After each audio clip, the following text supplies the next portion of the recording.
I've been in this country for 16 years. I'm a citizen. Became a citizen in 2005. My first opportunity to vote was in 2008. So I figured I'd better start paying attention to what's going on in the political arena because I wanted to make my vote count. Started listening to this guy Barack Hussein Obama and figured that he had this guy in opposition to him, McCain, and they were both totally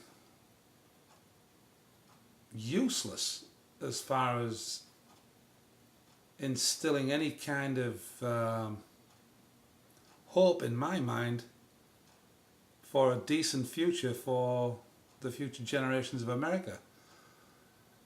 During my research, I started getting into the history of the USA and the republics and all the states and the influence that England had in the United States and the terrible, terrible things that have happened to this country and the way that it's been destroyed and dismantled over a long, long period, to the point where today it's about to be totally, totally destroyed. And I'm personally not very happy with the situation. What can you do about it? What do you do? Do you run and hide, go and buy a farm and lay low? Well, that's a coward's way out. Why would anybody do that? Well, a lot of people will do that because, you know, there's nothing wrong with doing that, but it's not going to change anything. So how do you change things? My personal philosophy of changing things is to try and simplify my life, simplify things around me, try and understand history of America and see what we can do to change it. Everything starts from yourself. So you can create your own revolution just from your own personal actions. That's my idea. I figured that I don't want to be part of a massive organized movement. The movement I want is an individual movement where everybody takes responsibility for their own lives and gets back to simplicity. What is simplicity? Life should be simple. At the moment, they've made life so complicated in America that you can hardly even move. Everything is a damn struggle. One time, way back, I read that the average physical labourer could work for about 14 to 16 weeks in a year, and that would earn him enough money to feed, clothe and house his family and allow him to have the rest of the year off and do what he liked in that time, whether it was building and adding on to his house or getting some further education or teaching his children or whatever. He had that time to himself. That was his property. It was his time. Now we don't have time for ourselves. Everything's got complicated and it's been done on purpose. I'm convinced that it's been done on purpose. How did it go from being virtually nirvana in this country to a country where we're all pretty much slaves?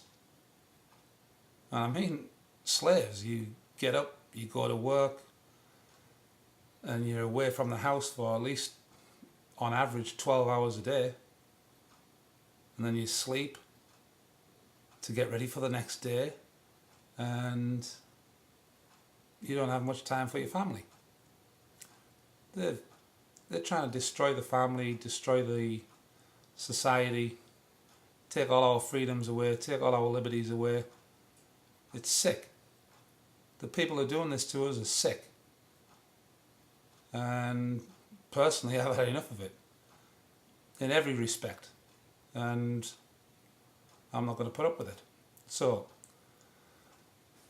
I'm probably going to continue making a number of videos on different subjects, but this one's just to kind of get the ball rolling for myself, and I'm going to come back and make some videos about various things that I've been thinking of over the it's nearly 2 years now, since 2008, when my eyes were slowly opened to the horrors of the situation that we're in. And it's a massive, massive, massive, confusing, deep problem that we face. And it has to be taken apart piece by piece. So what do? The things that I'm doing are grow my own food, check food labels to make sure that I'm not taking any genetically modified foods. I speak out to anybody who has an ear, who will listen, even if it's only half-heartedly.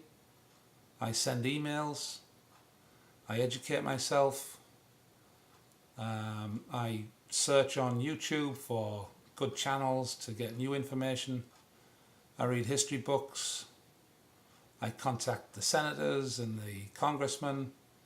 Not that that's of any use whatsoever, because you talk to a young intern who couldn't care less what you're saying. We don't have a government. It's a corrupt gang that's running amok and riding roughshod over us and our liberty. It's disheartening. It's demoralizing. It's morally not right what they're doing to us, and we have to stand up for ourselves and start taking responsibility for our own lives and educating everybody else. And as long as we are educated, they will go away. Simple as that. They can't sustain this horror once we're all wide awake and we laugh in their faces when we say to them, "You're lying. You're a goddamn traitor. You're all traitors. You're taking money in your back pocket and you're ruining my life. Go away." And we'll have somebody else in there who we can trust. And if he starts, or the new people that get in start to lose our trust, hey, you're out, you're gone. History. One term only. Term limits, to me, is a big part of the answer, so that these people can't get greedy and start being corrupted by the lobbyists. Get rid of the lobbyists, freedom of speech. The lobbyists, freedom of speech. How can a corporation have freedom of speech? It's not a person. That needs to be changed. A corporation cannot be a person and have freedom of speech. It's a corporation, it's a company. It doesn't speak, it's a piece of paper. How can a piece of paper speak? It's ridiculous. It's all weasel words. Okay, that's enough for today. More later. Thanks for watching. Bye.